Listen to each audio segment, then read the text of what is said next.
Je vous montre comment réaliser un pliage furoshiki simple pour emballer tous vos cadeaux, quelle que soit leur forme, avec nos carrés en coton biologique Casavida.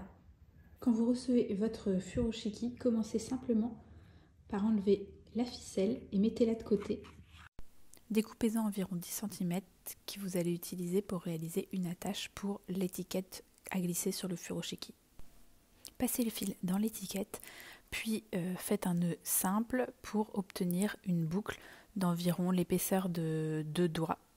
On attaque ensuite le pliage furoshiki en ouvrant le furoshiki devant soi en losange et côté imprimé vers le bas. On vient ensuite poser son objet au centre du losange, mais dans l'autre sens, parallèle à soi. Je vais venir prendre la pointe le plus haut et je vais la rabattre jusqu'à l'objet.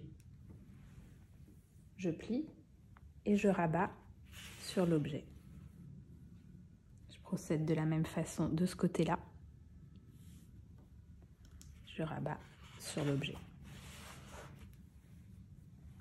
Je vais ensuite tourner pour vous montrer par ici.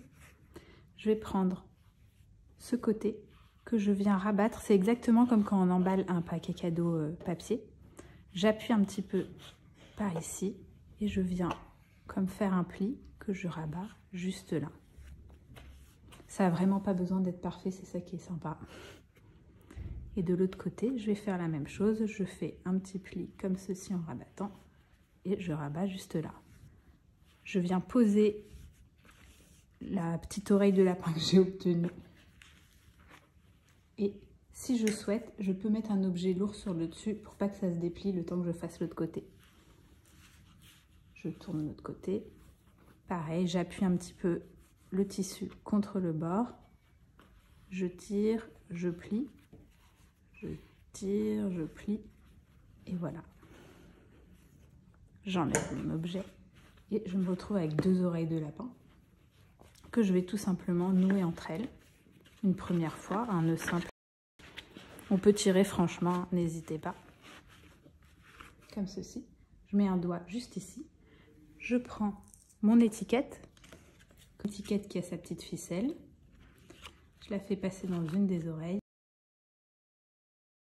Et je vais tout simplement réaliser un deuxième nœud simple.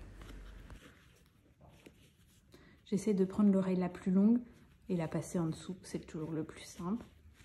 Et vous avez votre furoshiki plié. À la japonaise, ils vont vraiment faire des plis extrêmement nickel. Mais moi, je trouve que ça n'a pas besoin d'être parfait, c'est toujours très joli. Je vous ai montré avec une boîte rectangle qui est celle des carrés givrés, mais on procède exactement de la même façon, quelle que soit la forme, même quand elle est un peu biscornue, comme ici avec les couronnes de découpe. Là encore, pas besoin d'être parfait, on peut toujours rabattre un petit peu le tissu vers l'intérieur si on n'est pas entièrement satisfait de ses plis. Si vraiment l'objet est étroit, comme ici l'élite du pochage, on peut avoir besoin de refaire un deuxième pli pour que ça tombe bien au milieu de l'objet avant de commencer à rabattre les côtés. Mais à part ça, une fois que vous maîtrisez la technique du furoshiki, vous pouvez utiliser ce pliage sur toutes les formes de cadeaux. Et n'oubliez pas que les furoshiki sont réutilisables à l'infini. Et on vous a prévu pour ça un set d'étiquettes à imprimer et à découper pour pouvoir les réutiliser de la même façon que l'étiquette fournie au départ.